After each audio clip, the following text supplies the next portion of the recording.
to your view top news stories from NaijaNews TV. Here are the headlines. We screamed and yelled about Tinubu. Apostle Suleiman blasts Nigerians over hardship. We don't need your support for Tinubu's policies. Federal government replies Emir Sanusi.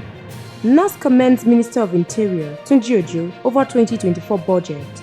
UAE President to visit Nigeria, strengthen economic ties. 6 Nigerians receive award from President Biden of America. Tinubu reacts.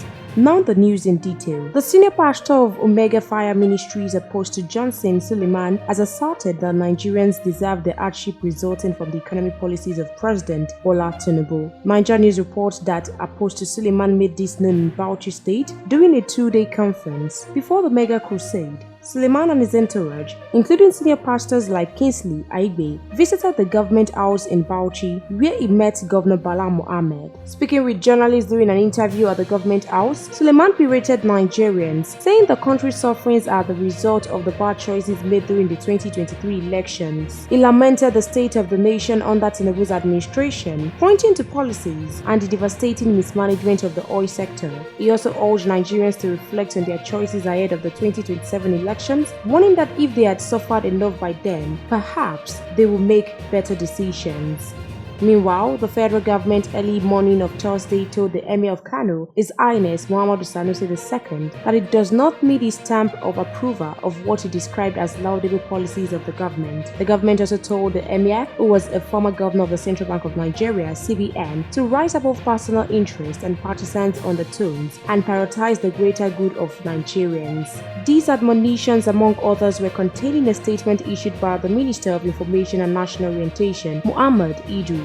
In reaction to the recent comment made by the first-class monarch on the economic situation of the country, the Emir at the 21st Memorial Lecture of Chief Gani Fawemi in Lagos reportedly said he would not offer any advice to President Bola Tinubu's led federal government on how to tackle the economic challenges facing the country. He was quoted to have said, "I can give a few points here about what we are going through and how it is predictable and avoidable, but I'm not going to do that. I've chosen not to speak on the economy or reforms or to explain anything, because if I explain it will help this government, but I don't want to help this government. They are my friends, but if they don't behave like friends, I won't behave like a friend."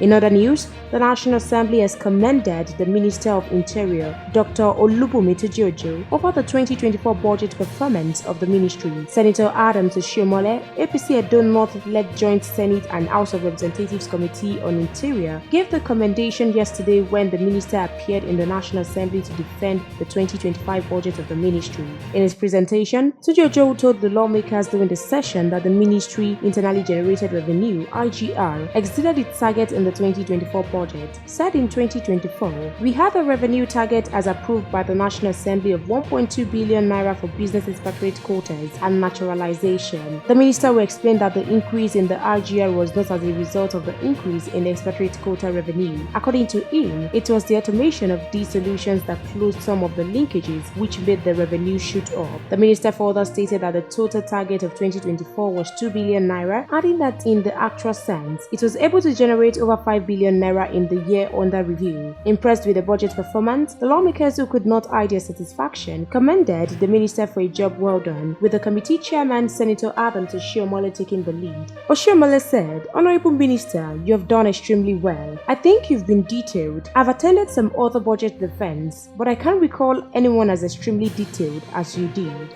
In a recent development, the President of the United Arab Emirates, Mohammed bin Zayed Al Nahyan, has accepted an invitation from President Bola Tinubu to visit Nigeria in 2025. Tinubu arrived at Abu Dhabi on Sunday as a guest of the UAE President to participate in the Sustainable Week, urged his counterparts to collaborate with Nigeria to strengthen its economy. This was disclosed in the State House release on Thursday by Tinubu's Special Advisor on Information and Strategy, Bayo Onanuga. Tinubu extended the invitation to Al Nahyan on Wednesday night during their bilateral talks at the Emirates Palace, Mandarin Oriental, Abu Dhabi.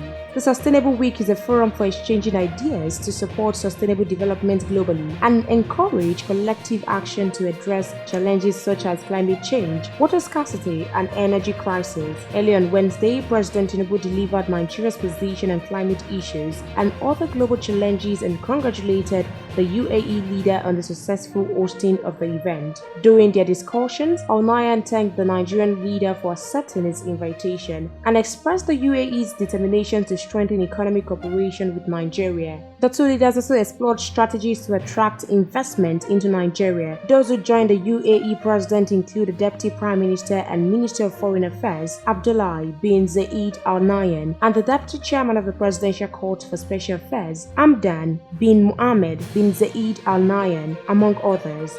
Lastly, the President of Nigeria, Bola Tinubu, has expressed delight with international recognition award to 6 Nigerians for distinguishing themselves in their careers. NaijaNews reports 6 diaspora Nigerians were named by President Joe Biden among the 400 recipients of Presidential Early Career Award for Scientists and Engineers in the United States. The prestigious recognition, established by former President Bill Clinton in 1996, is the highest honor bestowed by the United States government on outstanding scientists and engineers in the early stages of their careers. The Nigerian honorees include Aziz Butali, Gilbert Lilly, Endowed Professor of Diagnostic Sciences, College of Dentistry, University of Iowa, Ijeoma Opara, Associate Professor of Public Health, Social and Behavioral Sciences, Yale School of Public Health, Yale University, and Oluwatomi Akindele, Postdoctoral Researcher at Lawrence Livermore National Laboratory. Others are Enong Mbong, Associate Professor of Chemical Engineering, Bioengineering, and Biology at Northeastern University, Oluwasami Koyejo, Assistant Professor of Computer Science at Stanford University, and Bidemi Ajiboye, Executive Vice Chair of K School of Engineering, Department of Biomedical Engineering, Case Western Reserve University. This year's awardees, announced by President Joe Biden on January 14, 2025, are employed or funded by 14 participating United States government agencies. Reacting to the achievement of the various Nigerians, President Tinubu, in a statement on Thursday by his Special Advisor on Information and Strategy, Bayo Onanuga, congratulated the Nigerian scientists and engineers for making President Biden's honors list. We'll continue to keep you updated with more trending news stories around you. Stay tuned to NaijaNews TV.